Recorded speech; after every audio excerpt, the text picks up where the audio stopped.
The Beat 99.9 FM. What your radio craze. My boy DML and D Smoke on that track is called Champion. And when I tell you, I pay this to brush my teeth, to drive my car in the morning, those are my affirmations. I'm a champion. 118. Guess who we have in the building? It's D Smoke. What's up? Nothing much. How you good to be here in doing? Lagos. I'm doing excellent. Is this your first time in Nigeria? No, it's not my first time in Nigeria. I've been to Abuja. Okay, twice. Yeah, all I've been right. to Abuja, but this is my first time in Lagos. Why were you avoiding Lagos? I wasn't avoiding Lagos. It was just the people that we came out here to see Yeah. were from Abuja. So, Oh, I yeah, see. but this time we finally touched down in Lagos. Even when we were there, a lot of people in Abuja were like, "But you gotta go to Lagos." Yeah, come on. That's It's what they Lagos. said. That's what they said. I mean, it's sweeter, obviously, without coronavirus because, we're in the club all the time. Like, there's always something happening. It's insane. Now things are kind of mellow, but it's still lit. It's still lit. Yeah. Hope you're having a good time here. I don't want to tell on myself, but we had a chance to kind of feel the rhythm of what Lagos is. You know what I'm saying? Yeah, Without mentioning any names. Yeah, hush. Exactly. So, what's it called? What brought you to Nigeria Oh, man. this time around? This time around, well, primarily I just wanted to connect in person with Fireboy. Okay. Because we have this record. It's getting love around the Yeah. world, and so it's just interesting because we created the record during the pandemic times, and now artists are kind of getting comfortable, kind of sending files and working remotely, but I still believe as creatives, as people in general, it's important to connect with the people that you create with. Yes. So to be able to come and see, where he's from, the streets he walks, you know what I'm saying, and really to document it and tell that story to people back home because, on both our sides, he's gonna push the video, I'm gonna push the video because, anytime I leave, I was talking to my team, anytime I leave the States, people pay closer attention than when I'm at home posting from Really? Inglewood and stuff. Yeah, because a lot of people are living vicariously through me as the artist from my That's city. true. That's you know, true. so if they're living through me and I'm at home where they at, then it's not too interesting. But when I go abroad, then they're like, okay, where's he at? What's happening? So when we post a video, I imagine it'll have the same effect. Oh man, if he's there, I'm there. You know what I'm Yeah. saying? So I think that's really, really important, and I believe that. One, I'm just proud to be a part of what's happening in music and with, Nigerian artists and music and dance just really growing throughout the world and people recognizing it. So I'm just proud to be a part of that, and so to see it right here is something I had to do. I love that. So is that going to be a video of you two together? Absolutely. Hey, Was I supposed to wait? Was I we're supposed looking to say forward that? to that. Okay, for sure. You already did. Yeah, I did. It's out the bag, Out of here fast. Look for it, so. Would you be looking? Actually, no. Before we talk about other people, how did you and Fireboy even link up? Oh man, it was something that happened through Empire. So my man Gentry over here, you know what I'm saying? He made the connect, and he sent me the song. He was like, "Hey man, we're looking to connect some, artists overseas. You know what I'm saying, with you and vice versa." And he sent me Champion, and my first response was, "They need me on this?" Like, you know what I'm saying? Because it was as soon as I heard it, I fell in love with the record. Yeah. Because it's like it's immediately something that I want to say. Like you said, it's your affirmation. That's how I felt. Like, you damn right. Yeah, You exactly. right. I don't want to get fired. You know what I'm saying? But I'm a figure champion. You know what I'm saying? So, but that's how I felt. So then I was like, all right, of course, I'm Yeah. up on the record. And it's fire. It's like a whole new level. So love whilst you're here, are you looking to work with any other Nigerian artists? Oh man, I got in with Fino yesterday. Okay. We did some things, all right. you know Some what I'm saying? cultural vibes. Fino and then Reminisce. Oh, you know what that's I'm saying? dope. Fino went nuts. Like, I think was it Igbo? Yeah. Was he going back and forth between?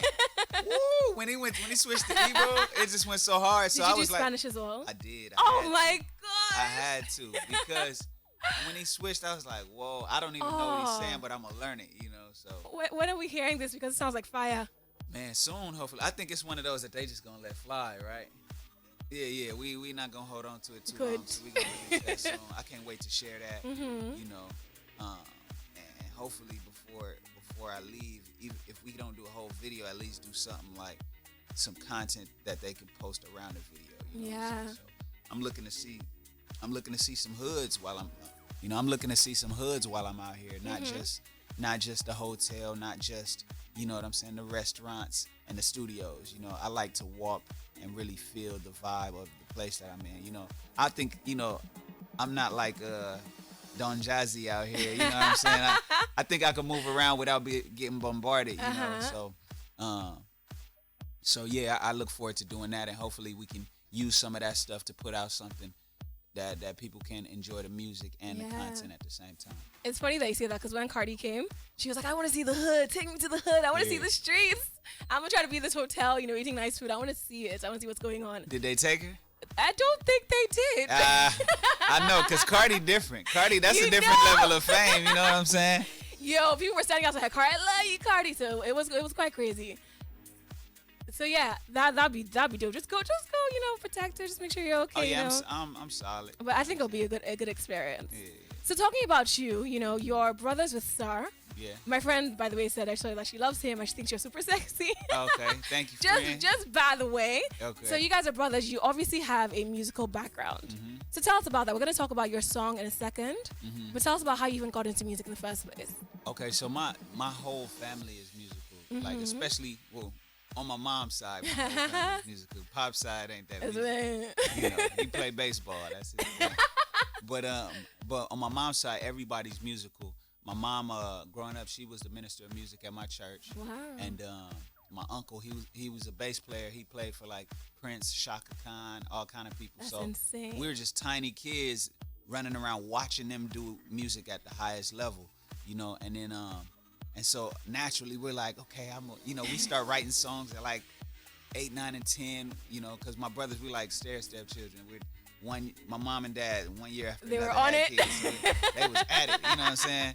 She popped one baby out, and they back at it right away. You know what I'm saying? Stitches ain't even No good, breathing? You know, so, but we stair-step children. So by the time we was like 8, 9, and 10, we was writing songs, and I was playing piano at the age of 6. Nice. You know what I'm saying? So, and my mom, she's not only a minister of music and a writer, but she's also a teacher. So she taught us music theory, how to you know, harmonize and different things, and so. Rap is actually the last thing that I kind of picked up musically. Okay. You know, it was piano, singing, writing. Then it was like, okay, rap is like, in my opinion, one of the highest forms of writing, because in any R&B song, you might have a total of like, I don't know, 70 words. You know what I'm saying? In a rap song, you could have like 500. You just you keep know going, what I'm saying? If yeah, you're going, you know. The beat. So that was kind of like the culmination of what writing was for me musically. So but yeah, that's just a little bit of how we came up in music and developed into, you know, the artist that I am. And, you know, I come from a camp, so the artist that we are as well. So did you both know that you were always going to go into music? Absolutely. Always knew I was going to go into music, and then everything else was something else I wanted to do. You know what I'm saying? I was a teacher. I am a teacher. You know, no longer at a high school, but I taught for years at a high school. I taught Spanish, and you know, I was a mentor and stuff while I was in college, but it was all for the sake of, you know, keeping the lights on as I'm pursuing this dream of, you know, being an artist and all those things. Yeah, like this is the main thing, but you know, let's just get some money on the table. You know what I'm saying? Let's just get some belly. some people sell drugs, other people sell dreams. You know what I'm saying? I was teaching, you know, helping kids get to college, all that good stuff, all while, you know what I'm saying, pursuing. I respect that. You know what's funny? When Rhythm and Flow was a thing, people were tweeting, obviously, and then there were tweets like, oh my gosh, that's my teacher. That's my Spanish teacher. Yep. That's pretty cool. I'm sure they all reach out to you like, oh my God, you actually did it. Absolutely. That's very dope. But yeah, I want to ask, so you were doing, you know, very musical background. You were already writing for people like, you know, Pussycat Dolls, for a bunch of people, you know, for a bunch of people. So you already had your own songs dropped as well. When Rhythm and Flow came around, why did you do it? You know, I had such a good project on my hands that like most of Black Habits was done prior to Rhythm and Flow. Probably after Rhythm and Flow, we did another like 6 or so songs to kind of cap off the album and culminate that experience. But I had such a good project on my hands. My team had been strategizing for years, and we knew we wanted to grow because all the things I had done in the past, they didn't lend to who I was as a brand, as an artist. They didn't grow the following, because when a song came out, it's on the radio, true, the handful of people in the music industry know who wrote it because they look for it. Yeah. But the public, they don't see like, oh, Jaheim has this big song called Never, and it wins the ASCAP award. It goes off of one single. The project goes gold, and which is for R&B album at the time is That's major. huge. You know what I'm saying? So they don't see like, oh, that's because this writing camp or these producers did it. All they see is like, yeah, Jaheim. You know? So that happens several times. So it's to go from writing for other people to being an artist in a certain respect, you're starting at square one again. So that's why it's like, okay, this is a step that puts me in the forefront of the music and gives me an opportunity first to show people who I am and then what I'm capable of. Mm-hmm. All right, that's dope. So what was Rhythm and Flow like for you? It depends on what part of Rhythm and Flow you're talking about. How was the experience? How's it helped your career? And how was working with, Cardi, T.I., Snoop, Chance the Rapper? Gotcha. Well, technically, I didn't work with them until after the show. I have yet to work with Cardi, Cardi and Chance. Me and T.I. have worked together. Me and T.I. have he showed me showed me Atlanta. You know what I'm saying? Set me up in one of his houses, showed me the ropes, before Rhythm and Flow even came out, But to answer your first question, being on Rhythm and Flow, when it started off, it was hectic. Really? It was stressful. How come? It was stressful because they're making a show primarily. Their job is not to make you a top artist. Yeah. Your job is to use that opportunity, right? But it's so much to navigate. So before I ever saw Cardi, Chance, Tip, Snoop, I auditioned for the producers. So they're a little bit more removed from the music on the show. They're more, all right, the entertainment element of the show. So for myself, I'm not tap dancing and skipping and I'm not wearing colorful outfits and crazy hair and stuff. I'm this dude with dreads and a hoodie rapping in two languages. So I knew that was gonna be like, all right, he got something that's a little distinguishing, because otherwise they would want to see me be something that they think, is gonna work. And so early in the rounds, it was a matter of just existing around so many different energies and artists who come from different places, and a lot of them who are so eager and anxious. Like that energy that messed with me, because it's like, I'm a more just a calm, chill reserved, guy. chill And dude. that's You who know what you I'm saying? are.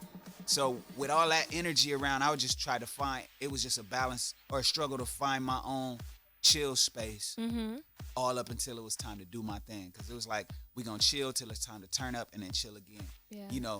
So then, but once we got into the later rounds, after the music video round, that's when I was like, okay, they finally get it that I'm not regular. That was the main thing. Like, I'm not regular. It's gonna be I knew it was gonna be a lot of people that could rap, that had bars. I knew that was gonna be a given. But until the later rounds, and the judges, I think they knew early, right? The judges knew early. I think even the audience knew early. Some people hit me like, man, I was voting for you first. You know what I'm saying? But while I was on the show, I couldn't look at it like that. I couldn't be like, yeah, they know what's up. Like, the minute I did that would be the minute I was going home. So each time was just another challenge to distinguish myself. And then by the end, it started there were like some really cool moments. You know what I'm saying? I mean, all the way through was really cool moments, but they didn't even wait till the next day after you go to the next round. By the end of that day, they're telling you like, all right, next challenge. What? There's no time So to you're just celebrate. on it. Oh, on it. You know what I love though? I like that you kind of brought the conversation this way, because I was going to ask. So I find that in the entertainment industry, so often we feel like there's only one mode to success. And there's only one way you have to be loud and, exciting, just like colorful and bright. But you kind of stood your ground in those situations. I heard some of that, they'll tell you to do certain things. I'd be like, yeah, I'm not doing that. Right, absolutely. That's difficult. Absolutely. No, they told us, come out, hype up the crowd before you go. Like, why would I hype up I don't want them the MC. You know what I'm saying? Like, hype up the crowd before you go on, interact with the judges before you perform. Like, and I was like, that all sounds counter professional. You know what I'm saying? It sounds like, the very opposite of what's going to earn somebody's respect. You know what I'm saying? And that was my goal, And so I ignored that little, I don't know if they considered it advice, instructions, directions. I ignored it altogether. and it worked in my favor because it forced them to pay attention to what I was there to do, which is present, my art. All right. What did that do for your career? Oh man, it catapulted it to be completely honest, and I think it was a fair exchange because I know what contribution I made to Rhythm and Flow, to the show. Like the type of art that I contributed to that, legitimized that show in ways that, some artists couldn't do for, The Voice necessarily or American Idol. They have a brand that's like very like, okay, television show. But Rhythm and Flow, something different happened, and I know I had a big part in what that was, And of course, the producers and how they told stories, how they told my story in particular, and everybody's story, it had a big part in what that was. So it was a fair exchange. It was like Rhythm and Flow catapulted me, but Rhythm and Flow was also a huge success because of what I contributed to it, and the realness that I added to at least my moments. And I wasn't the only one doing that, but I know I was setting that tone in a lot of ways. So, but like I said, it was shown in 180 plus countries. Yeah, Netflix is massive. I couldn't have asked for a better introduction to the world, and for that, like I'm super grateful to how they did it. The producers, I told somebody there's only one way to do Rhythm and Flow correctly, and I feel like they did that in a lot of ways, So it still has its TV elements and all that stuff, but there's more depth to it. Yeah, they told their story, told the right stories. Yeah. All right, what we're gonna do is we have the news coming up, so I'm gonna play "It's Okay" first. We're gonna get into that. Gonna go It's Okay first. Yeah. We're not gonna go Gasparilla first. Should we play that one first? All right, let's hear this. Yeah. All right, let's play that one first. We'll get the news on, then we'll come back into conversation. Okay. So keep it locked and keep listening. But before I play the song, it has Snoop Dogg on it. Yes, it does. Which is dope. Yes. On Rhythm and Flow, there was a moment with you and Snoop Dogg where you're kind of like having a little standoff. He asks you where you're from. You say Inglewood. He's like, no, where you from? Yeah, exactly. And it's almost like an intimidation tactic. So tell me, why was that moment so significant? I don't think it was an intimidation tactic. The reason being, he didn't ask that to any other contestant, and the reason he didn't, because he didn't feel that energy from any other contestant. So I think it was more of an acknowledgement of like kindred spirits, or acknowledgement of like, okay, I see the inner strength in you, and which from his side, from his perspective, usually comes from somebody having upbringing in the streets, gang banging in LA kind of thing. Yeah. 'Cause, I went up there, and before I even went on, I said, "What's up? My name's D Smoke from Inglewood. Let's go." So he knew I was from Inglewood already, and I knew what he was asking when he first said it. But I think it was more so because he expected me to gang bang based on my energy. Yeah. He was giving me the opportunity to do that, not knowing that, without necessarily gang banging, I still carry that same energy that demands people's respect. And so I think he knew, he could tell what that looks like, and it wasn't wrong necessarily, because I'm no stranger to it. I just choose not to approach it the same way.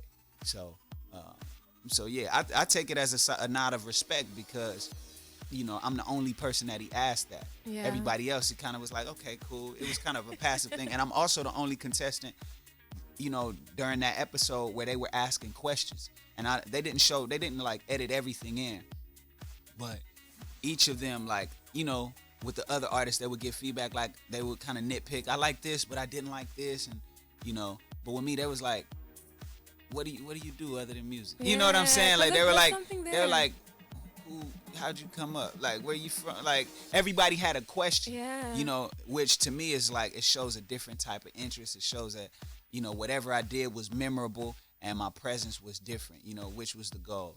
Nah, it's because when you move, you carry a story with you. You carry this depth with you, and I think they recognize that. I know they recognize that. Thank you.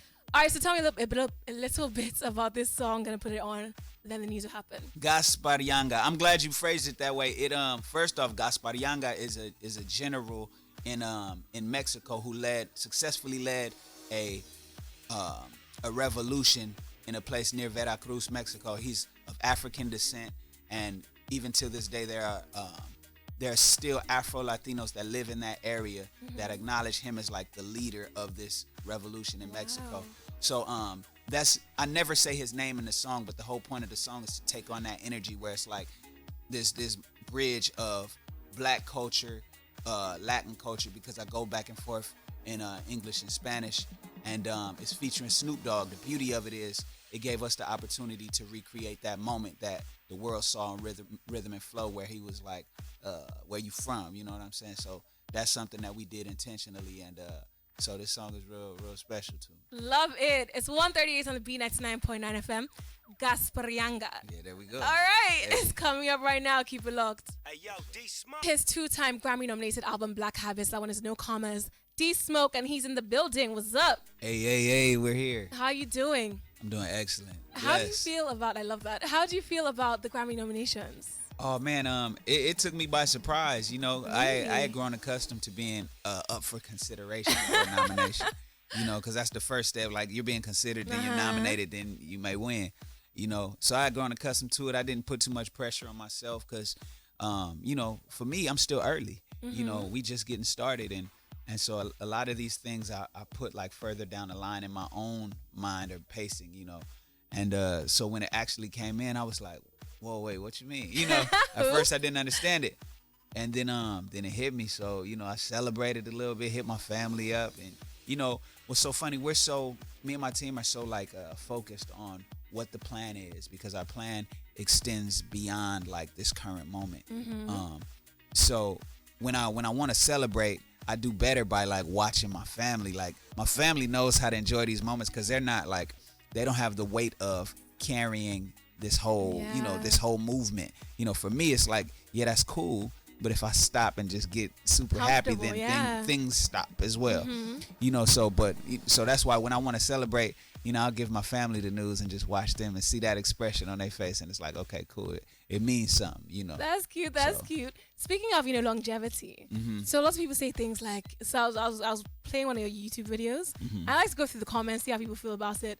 And they were like, yeah, it's going to be here 30, 40 years. Yeah, he makes art, not music. Hey. And then a lot of people said things like, Kendrick disappeared and his soul came into you. Oh, God. And that's what's moving.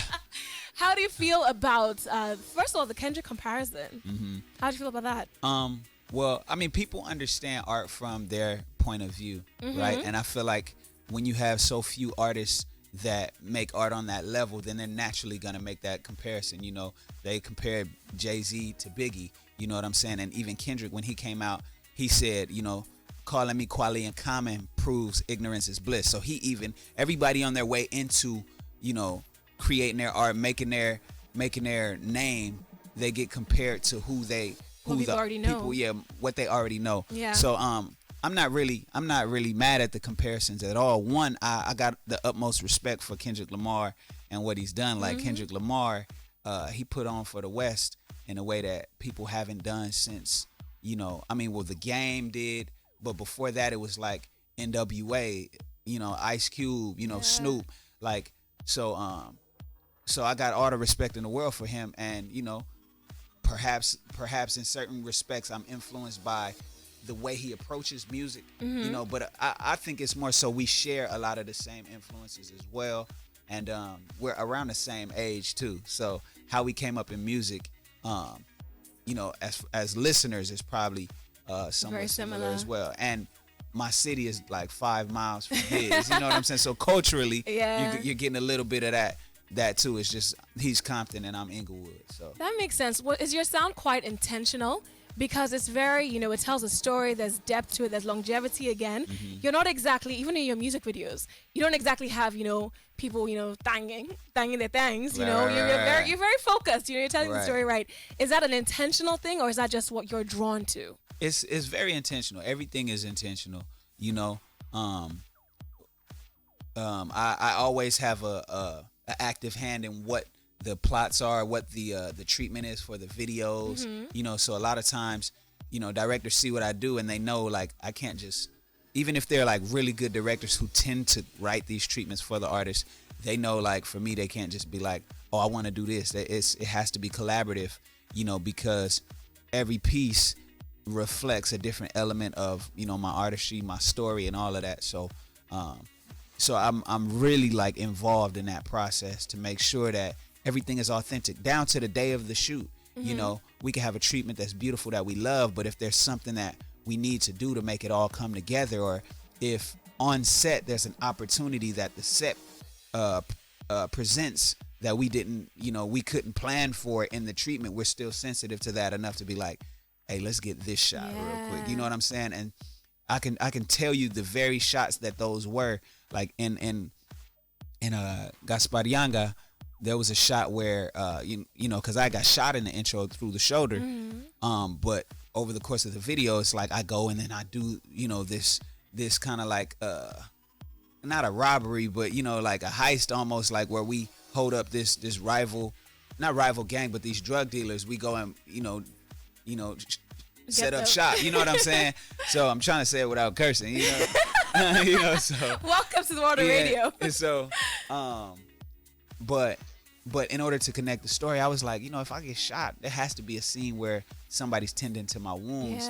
And it just made for such a beautiful moment, because the one girl who was holding a shotgun on me in the house, next thing you know, once I guess they realize who I am, then she's tending to my wound, patching me up so she could take me to see Snoop Dogg, who's in the backyard on some dog father type stuff. And it you know just what worked. I'm saying? So, but that was one of those shots that in the middle of a busy day, we was like, hey, we need this shot. And then we looked around and it was like, the bathroom is blue, and it's just a different color from all of the other colors that are happening in the video too. So it's one of our favorite shots. In addition to the dragging scene, like I had to insist on that performance shot, because it's like, we got to open it up with something artistic. It's almost like a shot you would see in a horror film. You know what I'm saying? But it's so captivating. So it's like I'm very hands-on in the process of shooting the videos, from the concept to the day of. It's like, hey, I want this shot. And you know what? That translates very well.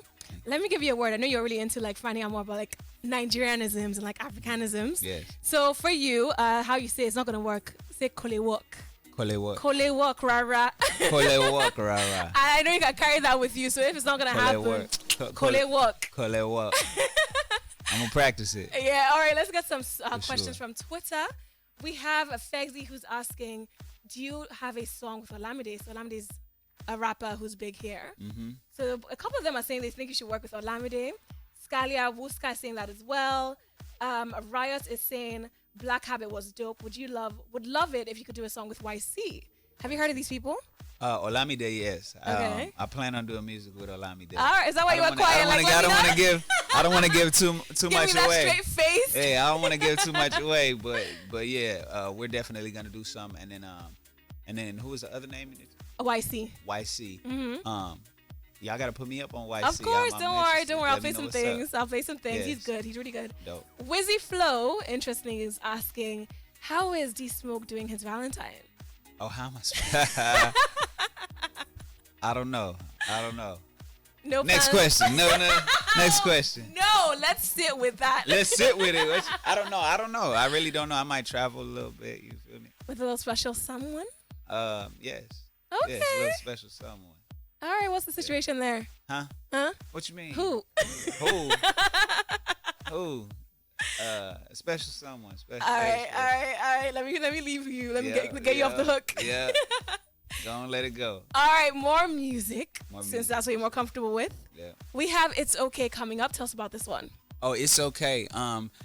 It's Okay is actually a record that we had that, to say it didn't make Black Habits is like a mischaracterization, because it was good enough from when we first made it. But I think when we were curating the project, there was something specific that we wanted to do that I feel like It's Okay would have interrupted, right? We wanted to save it for another moment. So we had that a year ago, but didn't put it out. So then at this moment, like after the Grammy nomination and all this stuff, we was like, hey, let's put It's Okay out, because it's a combination of us celebrating, but also reminding people, like, despite what's going on, because it's a bright, inspirational song that really addresses like how you should approach hardship, So I felt like that was the time that we should put it out. But it's one of those things that we had, and I got a friend of mine, my boy Charles, that I went to college with. He's playing violin on there.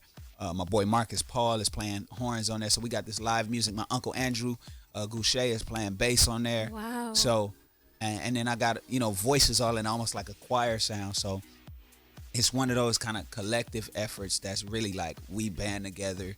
We kind of uplift each other.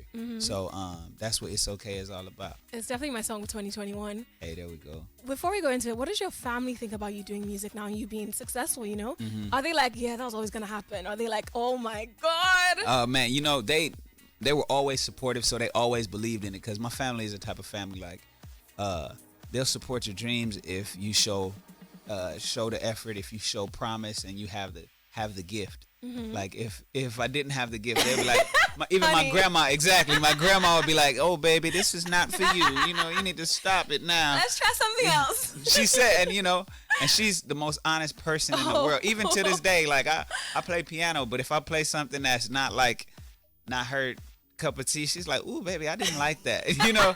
So. You need that. Oh yeah, you need honest people around you, because there's too many hype men. Like, yeah, you dope. It's like, nah, your boy is trash.